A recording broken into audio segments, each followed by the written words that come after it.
Welcome to the United States of Small Business, a podcast where the essence of American entrepreneurship is celebrated in every episode. With host John Quick at the helm, join us as we embark on a journey through the heart of the nation, uncovering the inspiring stories of small business owners from coast to coast. Experience the vibrant energy of bustling cities and the serene beauty of small towns, all while discovering how individuals are turning their entrepreneurial dreams into reality, even against the greatest odds. Each episode brings you face to face with the dreamers, creators, and doers who form the economic backbone of our country, all sharing their spirit of innovation and resilience.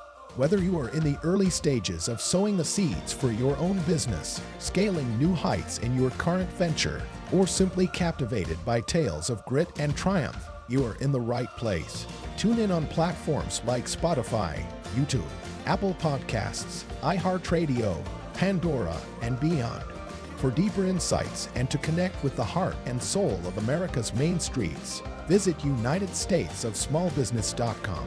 Subscribe to United States of Small Business with host John Quick now and be inspired by the powerful stories of entrepreneurship, community, and the unwavering pursuit of the American dream. Begin your journey of inspiration with us today. Welcome to the United States of Small Business podcast. I'm your host, John Quick. Today we have Tom Griffiths, founder of Synergy CFO Solutions.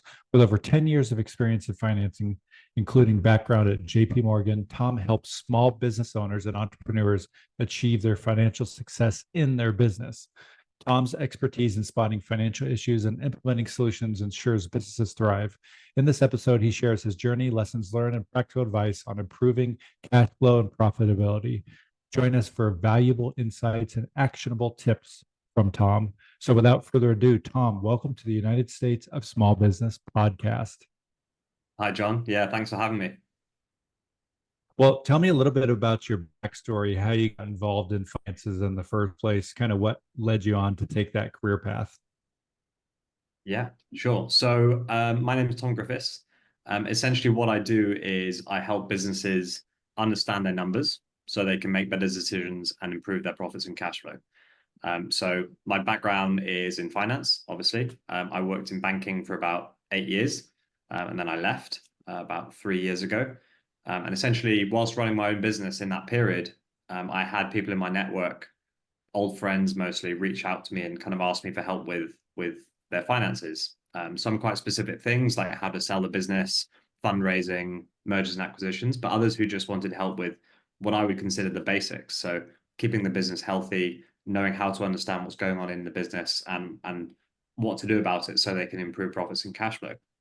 And so I realized there must be a lot of other businesses in this situation, which is no surprise really, because obviously most business owners start their business because they're experts at one thing. So they have a craft. Dentists start a dental practice, roofers start a roofing practice, builders start construction businesses, and they start their business so they can focus on doing more of that thing, not because they want to get stuck in the numbers. So unfortunately, what most business owners end up creating is a very stressful job for themselves because they're focused on their craft and not on building a successful or growing and profitable business. And essentially, that's where I come into it. I help them get clear on the numbers so they can make better decisions to keep the business healthy. That's awesome. So my guess is you're working with a lot of businesses, entrepreneurs and whatnot. What are some of the trends you've seen on maybe why some businesses have been successful and why some of the businesses have failed? Yeah, so I suppose in terms of why most businesses fail, according to the SBA, about 50% fail before their 5th birthday, which is staggering. And there are a number of reasons that businesses fail, but what it really all boils down to is cash.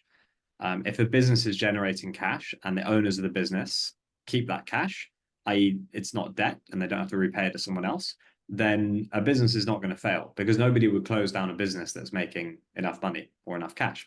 So regardless of the apparent reasons that the business fails, what it all comes down to at the end of the day is cash flow and the business's ability to generate cash.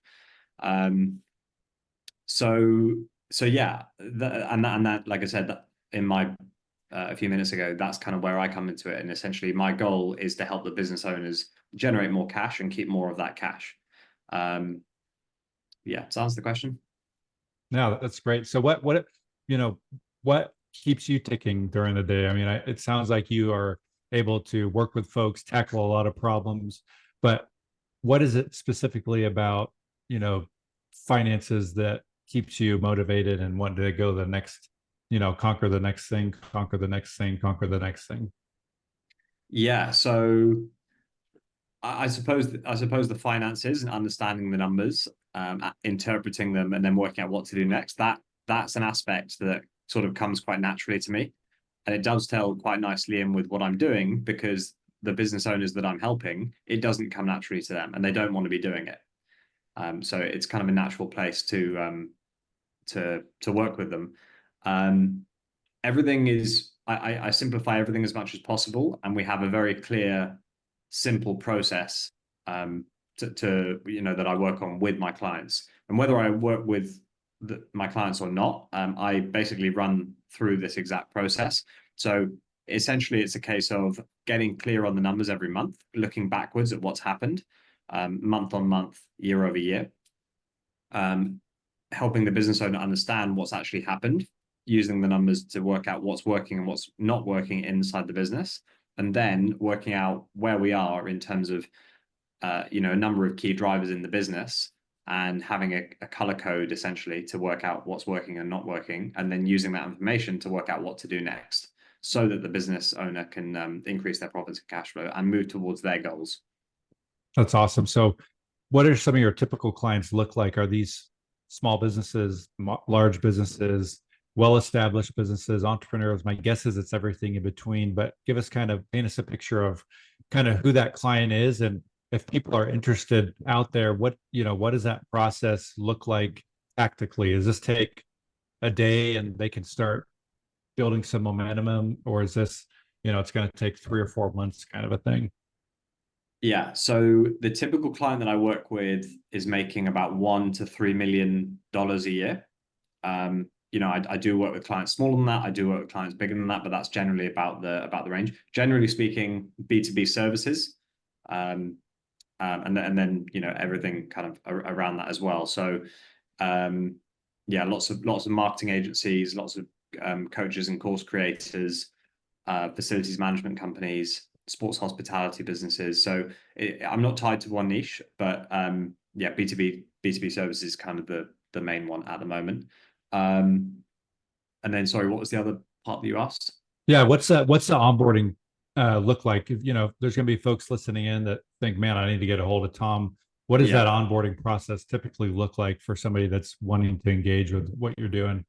Yeah, so the first step would be that we have a quick call together. That would be what I call a right fit call. So 15, 20 minutes, just work out if I'm a right fit for you and you're a right fit for me. If so, then I would do a financial assessment on the business. That would be completely free of charge. And then at the end of that financial assessment, if there is need for me to actually help the business owner, then I would talk about my services and what that would all look like.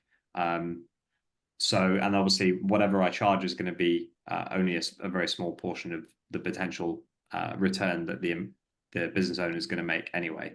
In terms of time to actually see results, I actually give away a lot of my stuff for free anyway. So even if it's not a right fit, like I have a lot of stuff online that anyone listening to this can go on and find anyway, and essentially implement the process that I implement with my clients. But essentially, the time to actually see results is generally within a couple of months. It's a long-term but results should start coming pretty quickly. Yeah. Nice. So what's some practical tips for folks listening in? Maybe they are aspiring entrepreneurs or they want to start their own small business. What are some tips and tricks that you can share with folks when it comes to their finances that they can keep an eye out for, on day one, as opposed to waiting to year 3 to take it seriously? Yeah, so there's a simple system that I like to implement with my clients to basically help them get on top of the numbers and stay on top of the numbers, not get bogged down by the bookkeeping or the accounting software or any of that stuff. It's what's called bank balance accounting. It's very simple, and it's a methodology called Profit First. And there are different versions of that methodology, but yeah, Profit First is kind of the best one, the most easily explained. And essentially what it means is you have you basically label all the money that comes into your bank account, and you put that money into different pockets or different sub accounts depending on what it's used for. So, for example, if you get paid $1,000 by a client, you would put some of that money into what's called a profit account, which you put aside and you don't touch. You put some of it into a tax account so that you can pay your taxes when they're due, and then you would put so profit, tax, and then operating expenditure. So you put some into an operating expenditure account to pay for any ongoing costs of the business. And you can open as many accounts as you want, so you can divide it into more. But those are kind of the main three to get started with. Another, particularly for like say construction businesses where they're taking in big amounts of money and a big portion of the money needs to be used to pay for materials, you can open another account called other people's money, or reserved for purchases, or reserved for materials, or whatever. And basically by implementing that system, it means that you're not going to start spending money that isn't yours. So you're not going to start spending money that you need to actually pay for last year's tax bill. One of my clients, when I first started working with them, this is one of their big problems. They were basically using this year's profits to pay last year's tax. So the result was that they didn't really have any money available to spend. They didn't know how much of it was theirs. They were very stressed. And really they had no idea what's going on. So this is a very simple system that anyone can implement. It's really easy. It's called Profit First. I actually have a free training that I give away on this as well. So if you're interested in that, then let me know. And yeah, you can implement it pretty much straight away. Nice. So folks will be listening in. Again, they'll think, man, I need to get a hold of Tom. What's the best way to get a hold of you? Tell us about your website or social media handles. Give us all those details. Yeah, so you can find me on LinkedIn. That's probably the best way to get in touch with me directly. I've also got a website, Synergy CFO Solutions.co, Synergy CFO Solutions.co. And then if you're not quite ready to get in touch with me, but you're interested in what I'm talking about, then I do have a report that basically outlines the 16 drivers of profit and cash flow of every single business. Doesn't matter whether you're Uber or a one-person band on a small high street somewhere. Basically explains these 16 drivers, tells you how to work them out, and then what to actually do with them.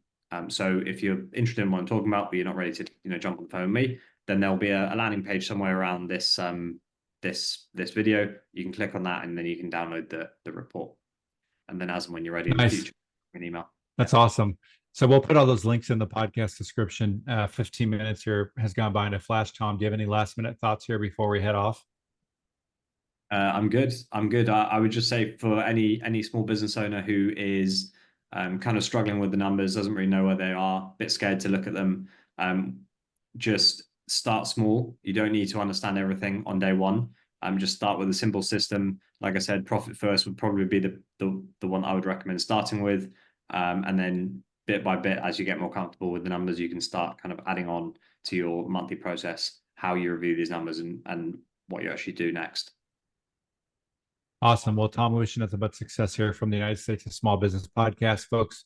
We'll put all the links in the podcast description. If you just caught the tail end, I want to encourage you to go back and listen to the full episode. Hear some financial tips and tricks from somebody who plays CFO for a number of companies, is what he does for his day job. If you're a company interested in getting your finances on track, I want to encourage you to go contact Tom.